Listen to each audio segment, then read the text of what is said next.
Cuando se nos invitó a la presentación, nos planteamos diferentes opciones, ¿no? Dado el carácter académico y docente del lugar en el que nos encontramos, al menos virtualmente, y dada la variedad que se nos indicó del posible alumnado oyente, nos pareció que en esta presentación debíamos marcar a modo de bloques tres objetivos principales, ¿no? Que en realidad no son otros que nuestros objetivos de trabajo.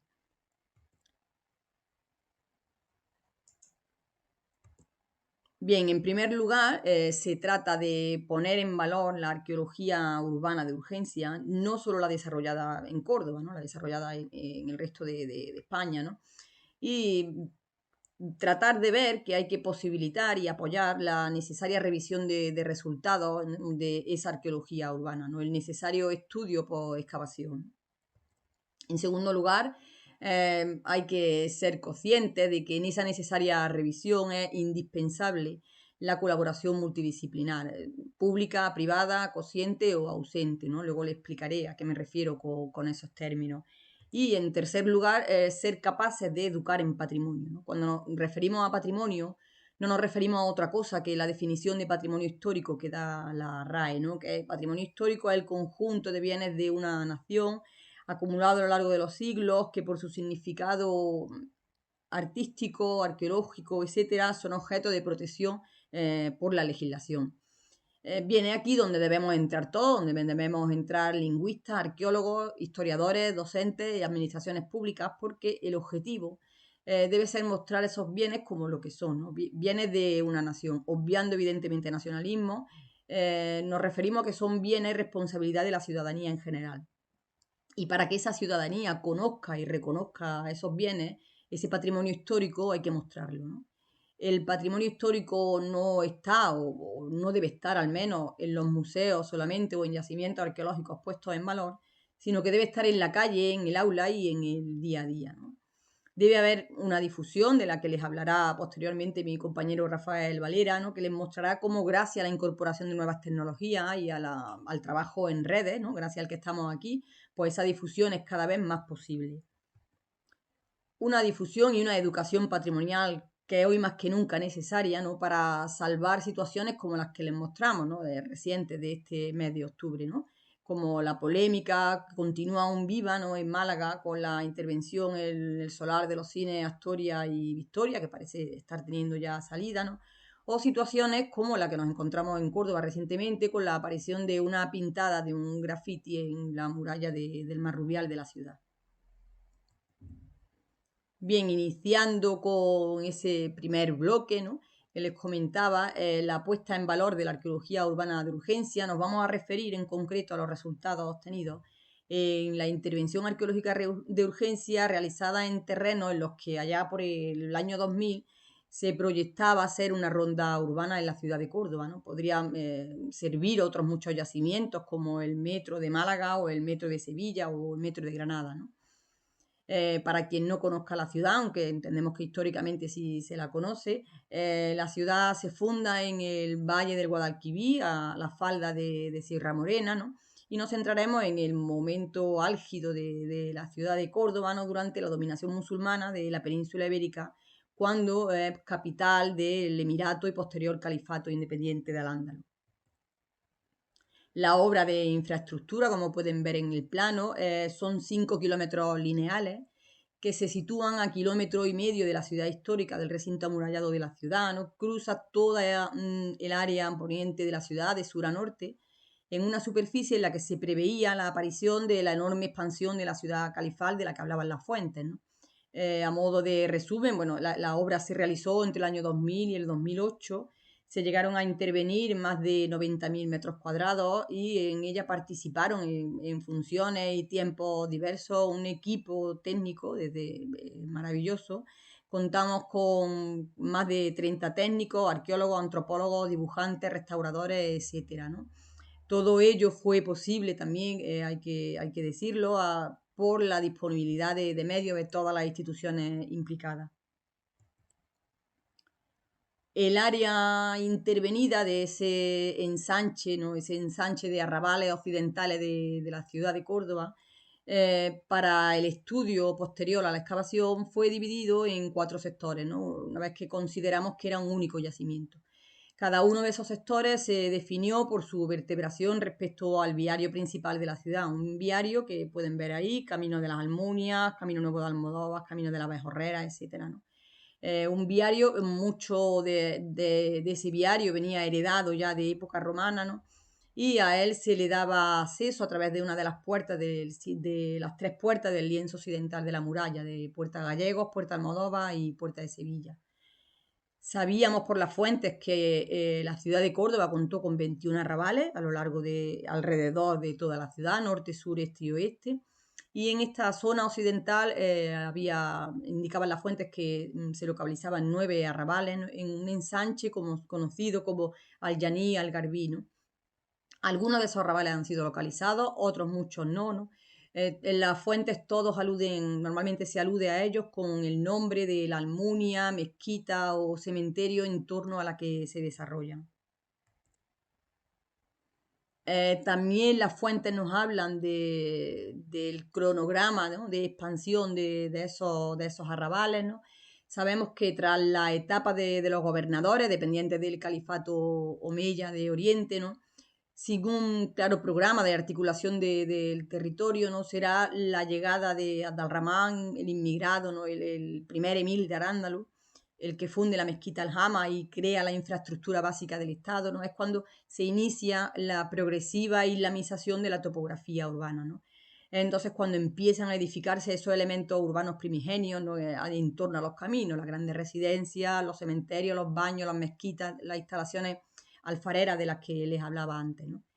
En esta zona occidental en concreto, el desarrollo urbano se inicia a mediados del siglo IX, sobre zonas agrícolas, ¿no? Consecuencia de convertirse en receptor del incremento demográfico de la ciudad, como consecuencia de la desaparición del arrabal meridional de Sacunda, ¿no? Tras la revuelta del arrabal en el año 818, ¿no?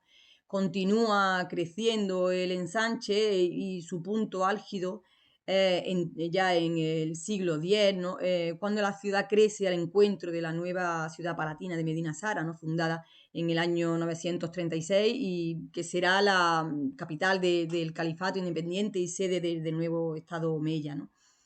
En poco tiempo estos arrabales ya desaparecen porque con la llegada de la firma de la guerra civil entre el año 1009 y 1031 estas zonas son saqueadas y destruidas, igual que lo sería Medina Sahara, ¿no? Hecho que además se documenta también en la intervención con la aparición de potentes niveles de incendio, 3 tesorillos ocultos, algunos pozos sellados en la espera de un feliz regreso, ¿no? Y sobre todo depósitos de material cerámico en suelos de ocupación. Bien, ¿qué resultados hemos tenido, ¿no? De esa macrointervención en los arrabales occidentales de Madinas Cortúba, ¿no? En ese parcelario extramuro Alllaní Algarbí? Pues bien, a pequeña escala les mostraremos a modo de imágenes algunas cositas, ¿no? A pequeña escala vemos las calles, ¿no? ¿Qué calles nos encontrábamos allí, ¿no? Pues bueno, hay una anchura muy variada, desde los 12 metros de anchura de algunos de los caminos, de esos 6 caminos que les comentaba, a anchura entre 2 metros y 6 metros del resto del viario, algunos adarves, ¿no? Calles que llegan a alcanzar algunas longitudes de 100 metros lineales, ¿no? Pero sobre todo son calles con una gran regularidad urbana, un cuidado trazado, una cuidada pavimentación en algunos casos y sobre todo una dotación importante de servicios hidráulicos. No todas las calles cuentan con atarjeas más o menos depuradas y todas las calles cuentan con pozos, ¿no? Las atarjeas recogen todo ese vertido de aguas residuales de las viviendas y los pozos recogen el vertido de aguas residuales de las letrinas, ¿no? A estas calles, de las que vemos ahí un ejemplo de distintos modelos, por decirlo de alguna forma, asoman edificios de variada índole, ¿no? De forma que los arrabales se convierten en definitiva en una ciudad en miniatura, alejada de la medina de la que proceden, pero indisolublemente unida a ella. A gran escala les presento también algunas fotografías aéreas parte de esos sectores intervenidos en Ronda Oeste de Córdoba, ¿no? En los que ven, que hemos coloreado un poco para que vean los distintos hitos, ¿no? Arquitectónicos que hemos identificado, ¿no? Ven el viario principal en rojo, las diferentes calles, los tamaños de las calles en tonos grisáceos, el espacio agrícola residual que quedaba, ¿no? No olvidemos que el inicio de esa urbanización es sobre una zona agrícola previa, ¿no? Y luego una serie de edificios singulares, dos grandes residencias de rasgos palatinos que aparecieron, una en la zona más meridional del yacimiento y otra en la zona central, un baño y una mezquita, tres espacios cementeriales y un alfar, ¿no? En la fotografía que le presento correspondiente al sector 1 es el sector de cronología más antigua, ¿no? En el que se edifica una gran residencia de fase emiral, junto a la que se construye además un baño y una mezquita, ¿no? Y es el único en el que hemos logrado identificar por las fuentes, ¿no? Lo identificamos con el arrabal del Valle del Vira, Amán el Ilbiri, ¿no? Que está recogido en los anales palatinos de Alhacan II de Alracín, ¿no? El resto de las fotografías aéreas corresponden a los yacimientos la zona más central de Ronda Oeste y en la zona norte de Ronda Oeste, donde ven que hay mucha más espacio agrícola residual.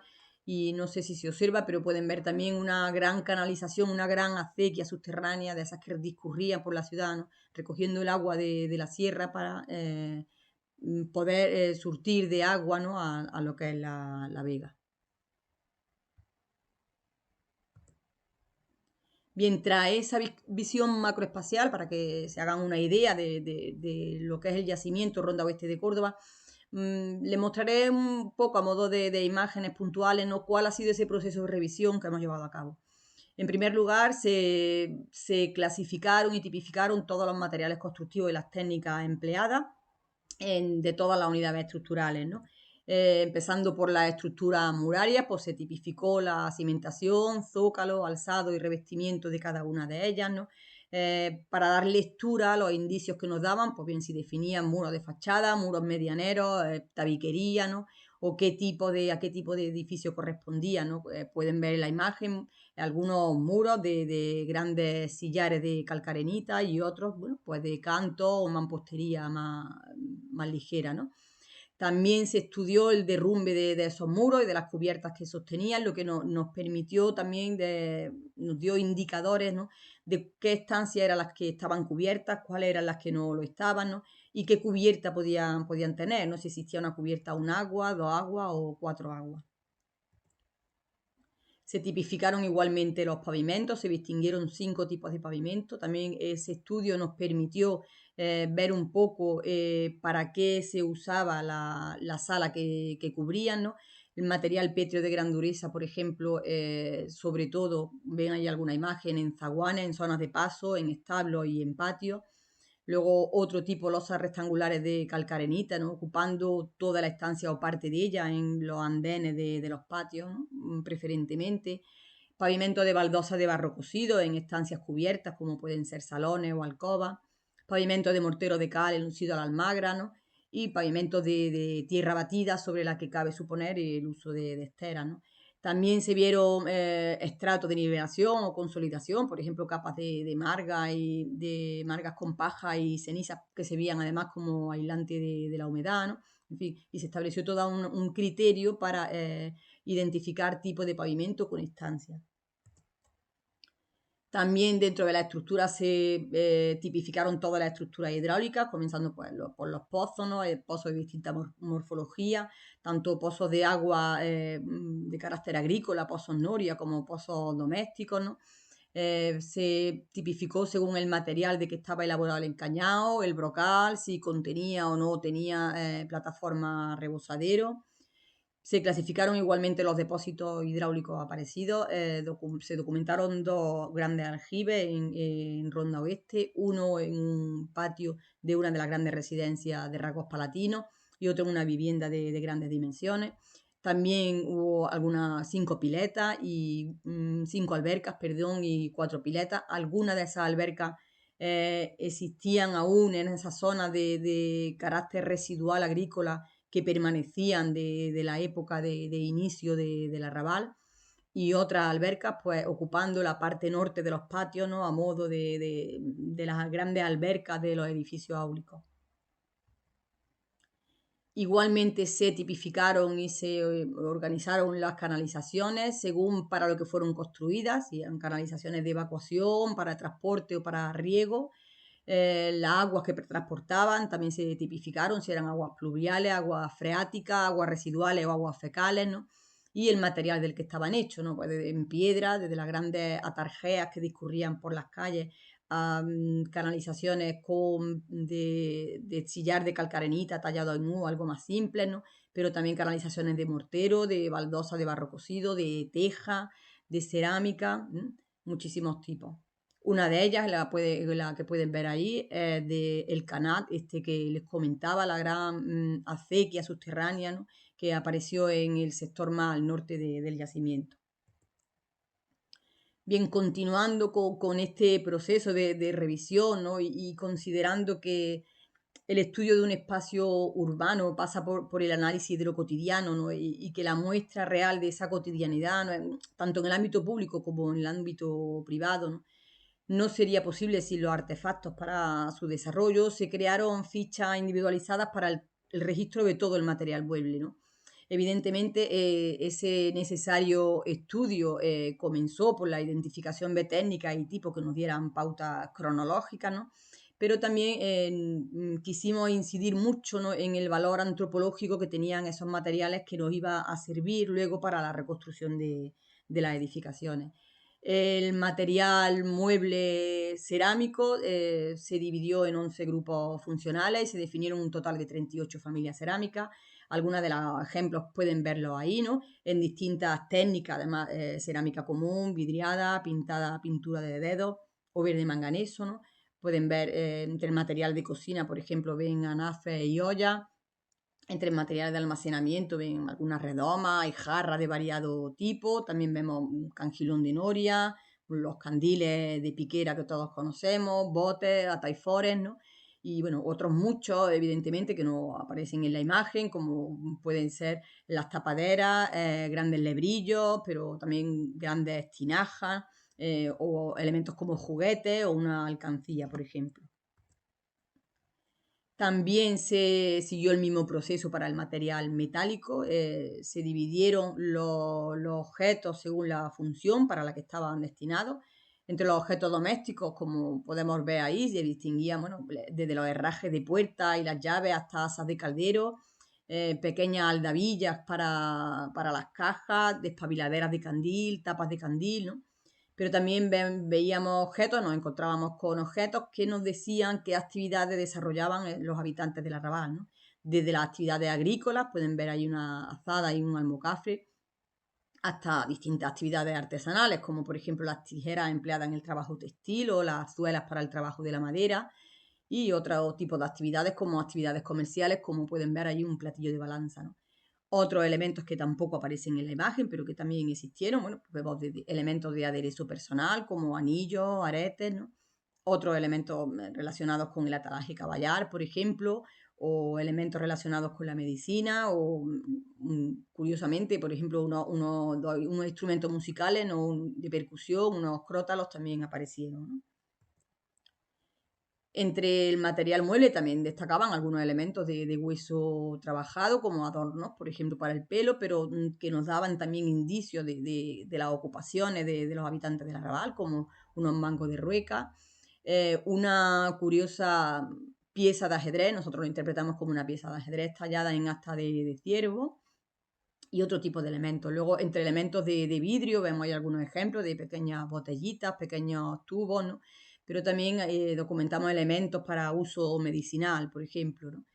Y entre los materiales pétreos, más allá de los elementos de decoración arquitectónica parecidos, capiteles, fustes, basas, etcétera, documentamos elementos como, por ejemplo, un braserillo que pueden ver en la imagen o una escribanía.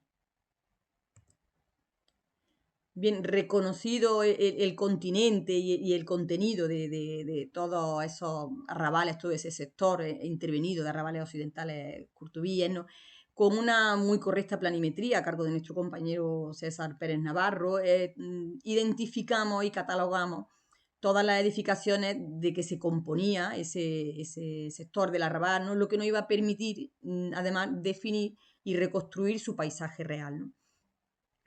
Un paisaje que definimos en distintas pautas. Bueno, empezamos por definir el paisaje urbano, para ver cómo se había pasado de ser un área rural a un ensanche urbano.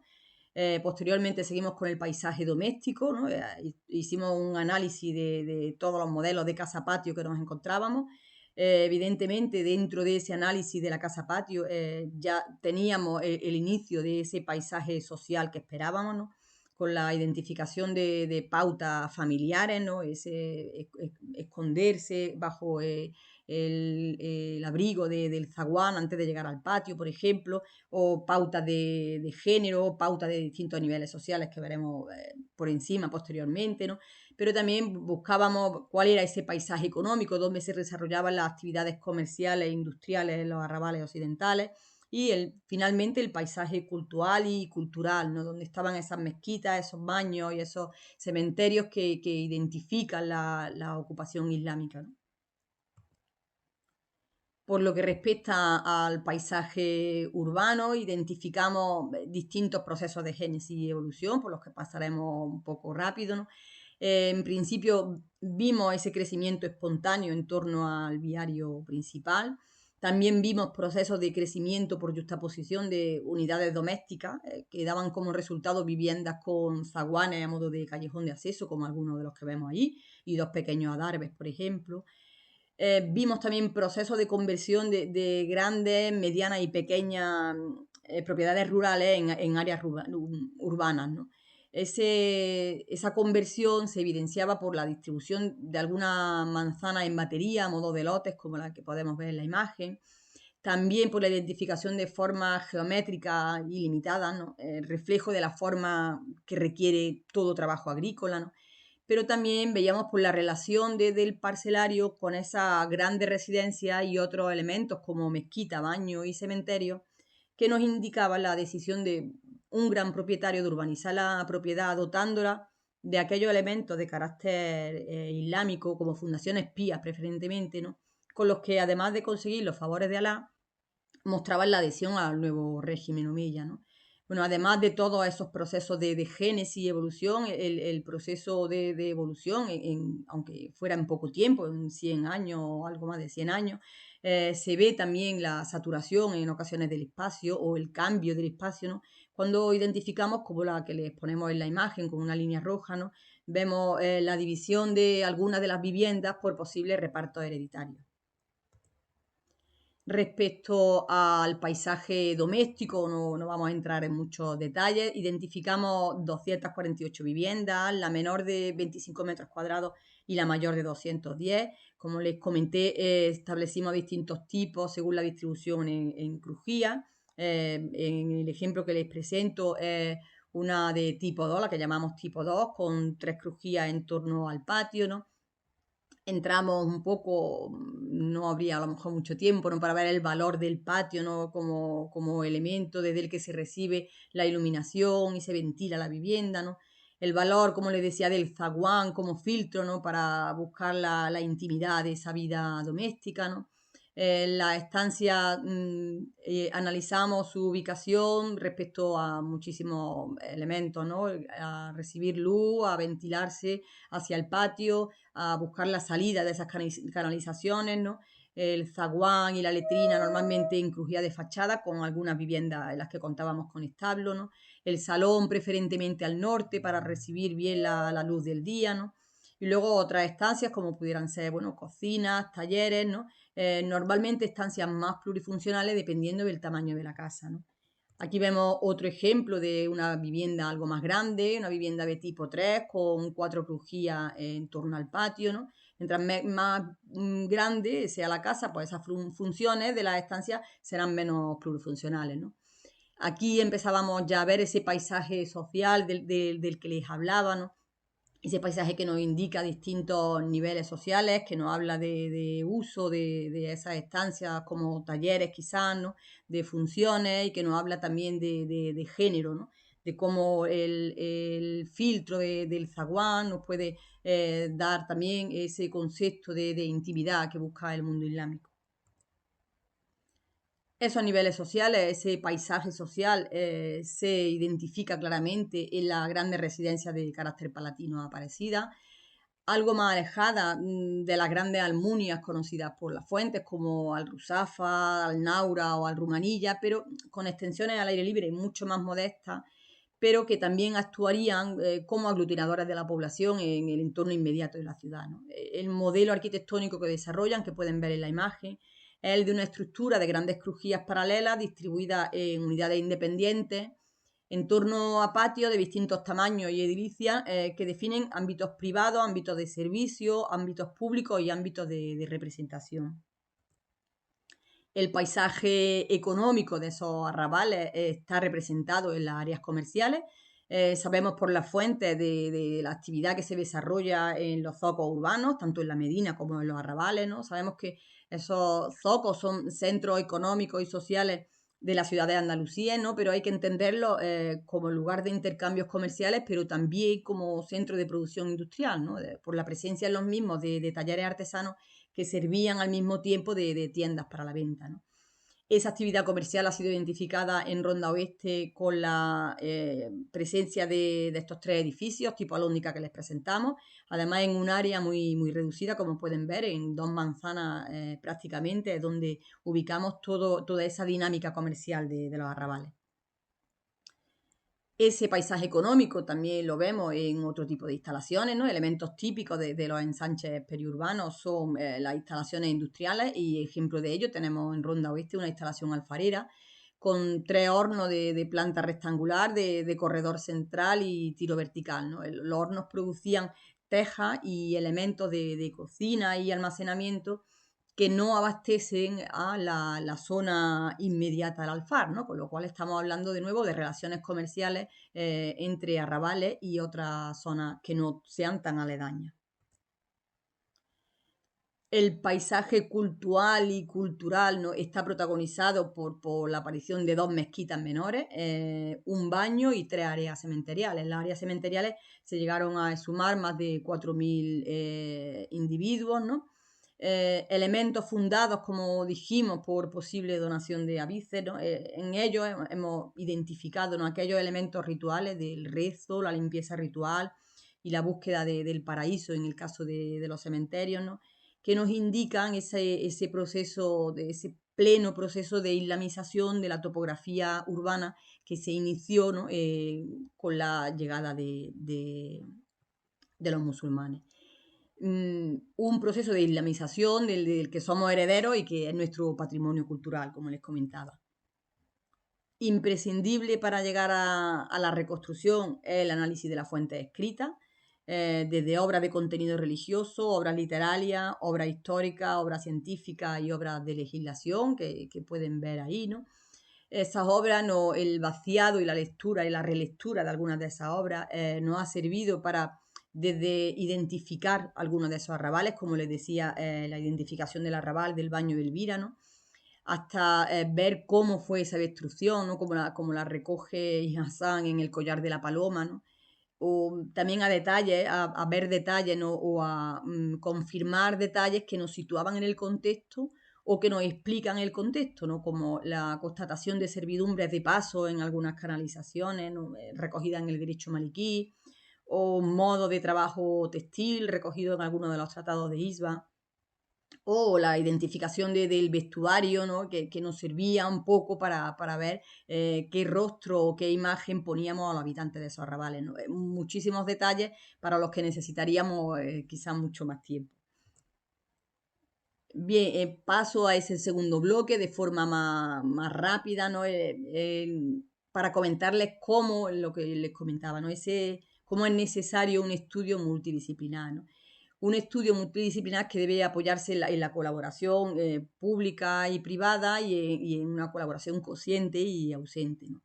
Les presento aquí dos imágenes, no pretendo dar pauta, evidentemente, para nada, ¿no? Pero creo que es importante conocerlo, ¿no?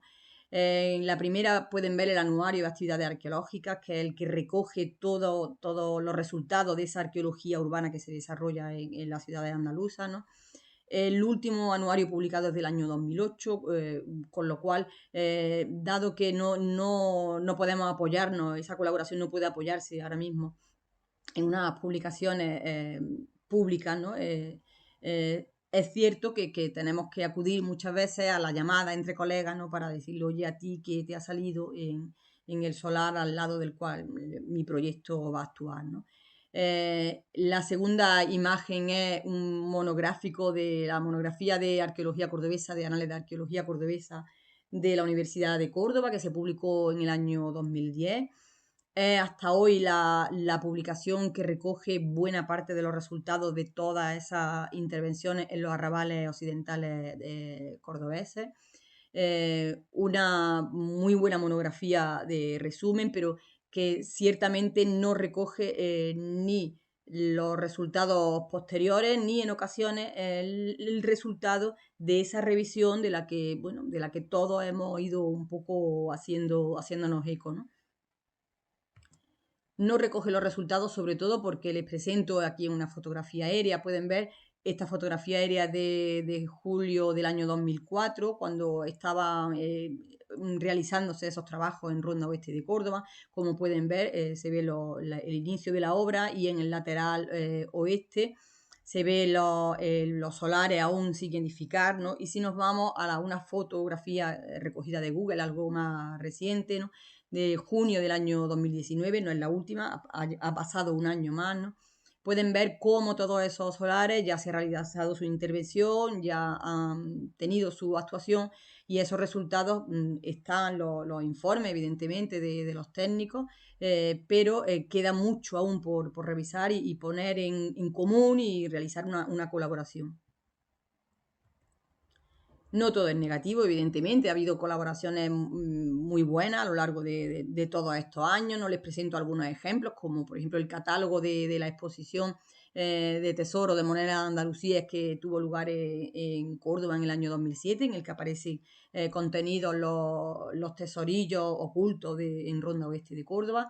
También material de Ronda Oeste de Córdoba, material mueble, ¿no? Y la estrella que aparece en la portada se localizó en Ronda Oeste de Córdoba. Aparece en el catálogo de la exposición Madinas Curtuba, Ciudad y Materia, que se celebró en Casa Árabe en el año 2014. Y luego les traigo una curiosidad, ¿no? Todo ese material contenido en la base de datos DOMU, ¿no? En el catálogo de los museos arqueológicos nacionales ha dado algunos resultados curiosos, como la localización de una fíbula de bronce final que fue estudiada por unos colegas, ¿no? Bajo el título de ¿qué hace un objeto como tú en un lugar como este?, ¿no? Porque había aparecido en el interior de una fosa, de una tumba de época califal. Otras colaboraciones muy interesantes ha sido la participación de parte de ese material recogido y estudiado en Ronda Oeste de Córdoba en algunas tesis doctorales, como la de la doctora Cabello sobre antropología del año 2007, de la doctora Salinas sobre estudio de cerámica de Madinas Curtuba, la doctora Vázquez sobre hidráulica o la doctora González sobre las mezquitas de la Córdoba islámica, ¿no? Sigue habiendo colaboraciones, como actualmente está en estudio el vidrio de Ronda Oeste por la doctora Almudena Velo, y el material, parte del material cerámico va a ser incluido en unos estudios de cerámica y género por un colega de la Universidad de Leicester. Bien, yo ya termino.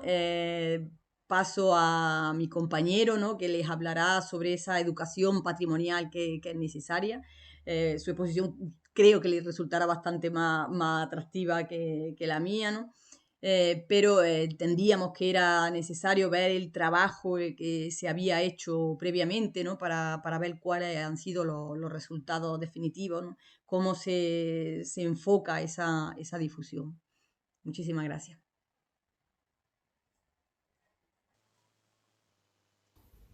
Bueno, pues después de que Cristina haya presentado lo que son los datos que se documentaron en la intervención, en la propia intervención de Ronda Oeste, a mí me toca la parte de explicar pues, una de las herramientas que estamos utilizando para la difusión, para dar a conocer estos, estos resultados, que es la arqueología virtual, una técnica que lo que trata es de mostrar en su estado original los bienes que se documentan en la intervención arqueológica, siguiendo una tradición que ya es clásica de la representación gráfica con la arqueología, porque desde que nace la arqueología como disciplina científica está acompañada de la representación gráfica, ya sea para documentar el estado en el que se conservan los restos que aparecen en la intervención, ya sea para servir de soporte a la hipótesis que se plantean o que plantea la investigación a partir de esos datos. Lo que se intenta es lo que estamos viendo en la imagen es recuperar el aspecto original de un espacio, en este caso la sinagoga de Córdoba, recuperarla a partir de la investigación, a partir de los datos que nos dan la investigación, en este caso las últimas restauraciones a las que se ha sometido el edificio y que han recuperado algunos fragmentos de pigmentos, algunas pequeñas muestras de pigmentos, que entre esas muestras y los paralelos que podamos documentar en la propia ciudad y en edificios de la misma época, pues nos dan una idea de cómo pudo ser esa decoración, el color de esa decoración de yesería de este ejemplo que quiero poner, porque es el único ejemplo que vamos a poner que no pertenece a Ronda Oeste. ¿En qué se basa esta arqueología virtual? Se basa fundamentalmente en los datos obtenidos en la propia intervención. De esa excavación, a través del dibujo, se hace una primera interpretación de los restos. Esa base de dibujo permite una interpretación posterior de usos de espacios, de funciones de los diferentes espacios que aparecen en la intervención, que es lo que nos sirve después para realizar la recreación. Nos basamos fundamentalmente en varias fuentes científicas, de la propia arqueología, la historia con paralelos y con fuentes documentales que nos puedan ayudar y la finalidad a la que nos dirigimos es una finalidad de difusión, de didáctica seria y rigurosa de los restos, dando a conocer pues, cómo pudo ser el aspecto original de esos elementos. En este caso concreto no tenemos otra posibilidad de apreciar o conocer estos arrabales si no es a través de la recreación virtual, porque desafortunadamente, como la mayoría de los restos arqueológicos después de la intervención, no se pueden conservar y solo se conservan algunos elementos aislados, pero el conjunto digamos que ya está perdido para su posible conocimiento. Quiero hacer hincapié en que las recreaciones virtuales que se hacen a través de la arqueología virtual no son un mero alarde técnico, no es hacer lo que se puede llegar a hacer tecnológicamente, sino que se trata de dar a conocer los restos tal y como se supone o la investigación supone que eran. No se trata de inventar nada, sino que a partir de esos restos y a partir de paralelos o de elementos similares poder reconstruir lo que nos falta. Y para que quede claro qué evidencia tenemos de cada uno de los elementos, se está generando últimamente una escala gráfica, como es toda la representación de la que estamos hablando, una representación gráfica que nos ayude a definir de la mayor evidencia en tonos más cálidos a la menor evidencia en los tonos más azules, pues qué certeza tenemos de que los elementos que aparecen en la representación son tal y como nosotros los representamos. Decía que nos basamos fundamentalmente en el trabajo que se hace de documentación gráfica, en este caso corrió a cargo de César Pérez Navarro, que hizo el trabajo fundamental de dibujo y de recopilación de otros dibujos que se hicieron para Ronda Oeste y el resto de datos que se recopilaron durante la intervención, que son muy importantes para dar vida a esas recreaciones, los bienes muebles, los materiales, cómo aparecen, no solo el aspecto físico de esos bienes, sino cómo aparecen dentro en la excavación, nos dan muchas ideas de cómo pudo ser la vida en ellos.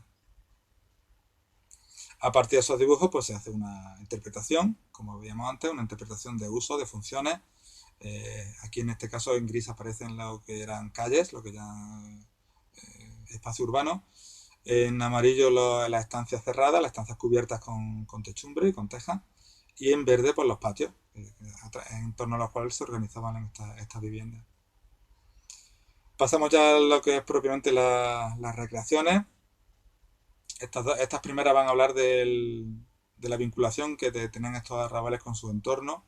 Esta primera es con la vinculación que tienen los arrabales con su entorno urbano, con su entorno matriz, que era la Madinat Curtuba, la Medina de Córdoba, fundamentalmente teniendo en cuenta los alminares, las torres de las mezquitas, porque nos citan las fuentes que los almuédanos de las mezquitas de barrio, de las mezquitas secundarias, tenían que hacer la llamada a la oración una vez que oían la llamada a la oración desde la mezquita de Aljama, la mezquita de Córdoba. Así que esa llamada a la oración se extendía como una ola en una superficie de agua hasta que ocupaba completamente todo el espacio urbano que ocupaba la ciudad de Córdoba. Esta segunda imagen nos muestra la vinculación del arrabal con el alminar dominando, como decía antes, con su entorno, un entorno de una llanura aluvial que se desarrolla desde la Sierra Morena, de la Sierra de Córdoba al norte, al Wadi al-Kebir, al río grande de Al-Ándalus que la circunda por el sur. Y en este espacio, geográfico se organizó primeramente, ya en época emiral, se estructuró en torno a propiedades agrícolas, propiedades agrarias, más pequeñas, medianas y en este caso grandes como son las almunias. También nos permiten estas imágenes pues mostrar detalles de la que aparecen en las intervenciones y que no son normalmente muy apreciables en representaciones gráficas, como son los pozos negros, esa, donde se recibía las aguas fecales del interior de cada vivienda y que se cubrían, al estar en la calle, se debían cubrir con grandes losas de piedra para evitar tanto los olores como algún accidente con respecto a ellas. Y también, aunque no son muy mayoritarios en esta zona de arrabal, por su propia historia, por su propia corta historia, no dio tiempo a una evolución urbanística que multiplicase la aparición de los adarbes. Adarbes son los pequeños callejones, las pequeñas callejas que dan acceso a viviendas que por partición o por evolución urbanística de los espacios, pues quedan aisladas en el interior de las manzanas, que necesitan un espacio que les comunique con el exterior, con la calle. Decía que estos arrabales fueron en origen espacios agrarios que tenían grandes propiedades que los organizaban de alguna manera, que eran estas almunias que eran, efectivamente, eran espacios de producción agropecuaria, pero que también tienen otras funciones, como residencias palatinas, tienen una función de representación al ser, perdón, al ser residencias de grandes dignatarios de la corte o de la sociedad islámica, pues tenían su función de acoger, tanto sean clientes como invitados de mayor rango, de alto rango. Esta representación se realiza fundamentalmente en el Majlis, que es el salón principal, el salón de la casa, que tiene como modelo el Salón Rico de Medina Zara. Y también tenemos un área residencial, el área privada donde la familia del propietario pues vivía de alguna manera lo más aislada posible por el propio hecho de ser el espacio familiar, lo más aislada posible del otro espacio más público, más de representación. Y para que todo funcionara, pues evidentemente también tenía que haber un área de servicio de cocinas y otros espacios hacían que todo el conjunto pues, tuviera un funcionamiento óptimo. También había pequeñas propiedades en esta que quedan aisladas dentro del arrabal que formaban parte del paisaje previo al desarrollo de estos ensanches urbanos. Parcelas que por su geometría, por su forma geométrica, se perpetúan de alguna manera en el callejero, dando forma a diferentes manzanas dentro de Ronda Oeste. Y del que, como propio espacio agrícola, no hay ningún resto más allá de la alberca, cuando existen tales, de las albercas de riego para estas zonas de frutales, de huertas o similar.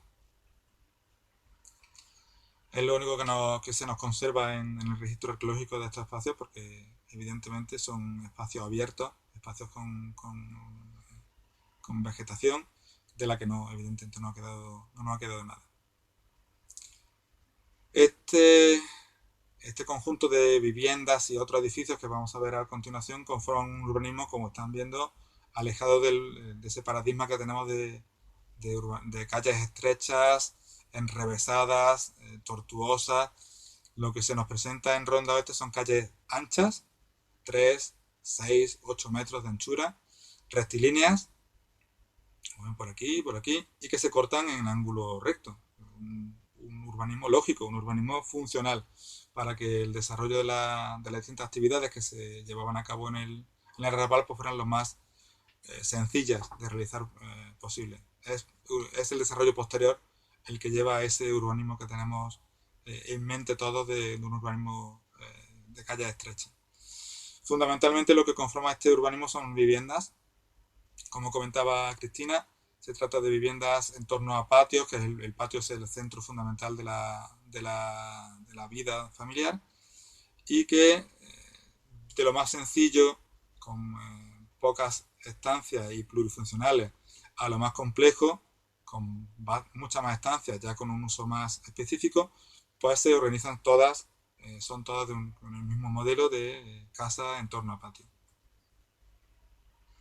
Aparte de las viviendas tenemos diferentes espacios que daban un servicio más social a la comunidad. El primero y principal de ellos es la mezquita, que si hemos hablado antes de que las Almunias conforman el primer paisaje de estos entornos, cuando se pretende ya una urbanización, se pretende que sean espacios residenciales, lo primero que tiene que aparecer, lo que tiene que aparecer fundamentalmente es la mezquita. Estas mezquitas no eran solo espacios de uso religioso, sino que tenían una función social fundamental en las poblaciones musulmanas, porque es donde el cadí, donde el juez impartía justicia, es donde el maestro enseñaba a sus alumnos, era donde los vecinos se encontraban y podían tener un momento de socialización. Y estas mezquitas, como todas las mezquitas de la época, están conformadas por tres elementos fundamentales. El alminar, como veíamos antes, era de donde el almuédano llama al creyente a la oración. El patio es donde se distribuye a la entrada y a la salida los fieles a la hora de entrar a la mezquita, un distribuidor y donde habitualmente aparecían fuentes para las abluciones rituales previas a la oración, si no había algún espacio cercano como baños o lavatorios para llevar a cabo esa función.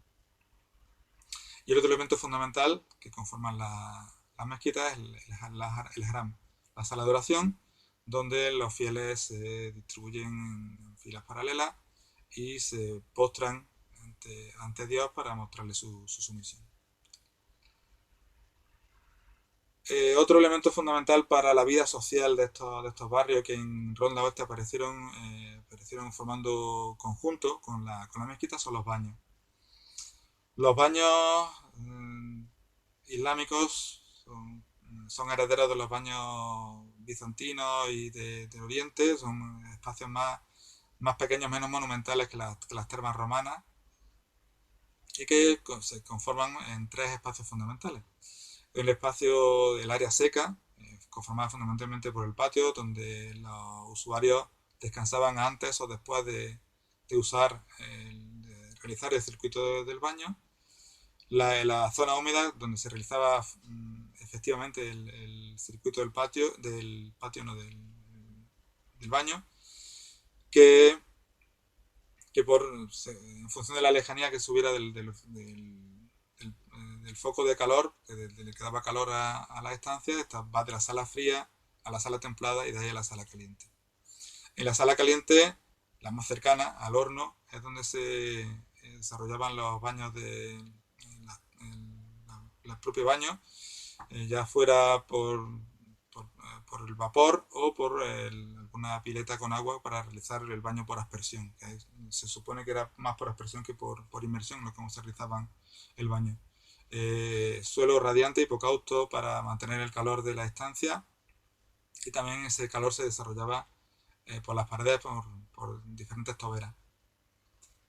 Y el otro espacio fundamental para el funcionamiento del baño era el área de servicio, donde un pozo noria con tracción animal hacía que se consiguiera el acopio adecuado de agua para el funcionamiento de los baños, y donde se ubicaba también el horno, donde se calentaba tanto el aire para el hipocausto como el agua para las piletas de la sala caliente. También existían áreas comerciales en estos arrabales, áreas comerciales que están conformadas en este caso por 3 edificios de uso comercial, unos edificios que están formados por un gran patio al que abren estancias, estancias bastante regulares, de dimensiones similares, y que si el comercio al por menor, el comercio minorista, se podía desarrollar en la calle con tenderetes y tiendas abiertas directamente en la calle, estos espacios podían servir para un comercio más mayorista, más especializado, o de bienes más de un menor consumo, de mayor lujo quizás, fueran perfumes, telas delicadas y tal, y ese tipo de bienes. Este sería el aspecto ideal que tendría ese patio del zoco en su época de uso, y una de las tiendas que podría abrir, en este caso una tienda de juguetes, ya sea de miniaturas de piezas de cocina, o pequeños muñequitos o pequeños caballitos de cerámica que también han aparecido en la intervención. También se conservan restos de edificios dedicados a la producción. En este caso hablamos de producción alfarera, pero también se han encontrado restos de herramientas para la producción textil, para el trabajo de madera o el trabajo sobre piedra. En este caso, el alfar que se documenta en Ronda Oeste consta de un amplio espacio de trabajo con la batería de 3 hornos en uno de los extremos. En el otro extremo estaría la zona de elaboración, donde estarían los tornos para el trabajo de la cerámica. En ese patio aparecen zonas de secado y también una gran pileta para la decantación de la arcilla. Y luego espacios de almacenes y probablemente la vivienda del alfarero, que estaría en este lateral. Y al sur, en esta zona, estaría el vertedero y otra zona de secado, el vertedero donde se desecharían las piezas defectuosas y donde se evacuaría el agua sobrante de la producción, del trabajo en la pileta. Como vemos, pues estas son las diferentes áreas de trabajo del alfar. También aparecen, junto al mundo de los vivos, aparece también el mundo de los muertos.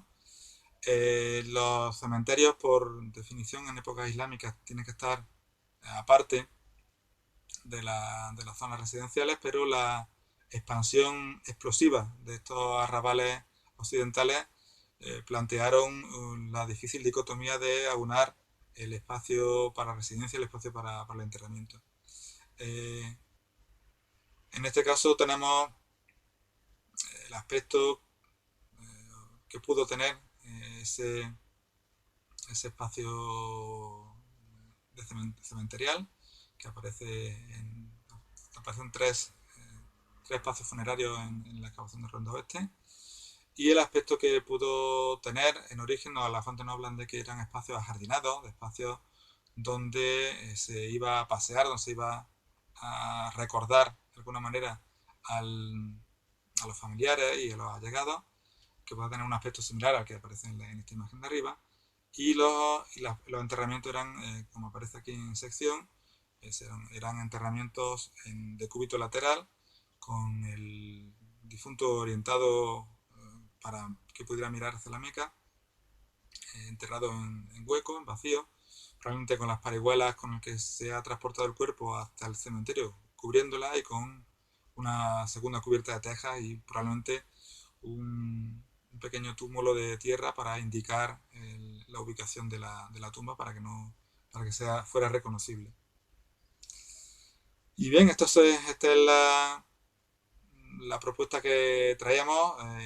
Solo me queda volver a agradecer el hecho de que hayan contado con nosotros para, para esta apertura de curso. Nos sentimos muy honrados por ello y espero que haya resultado interesante. Muchas gracias.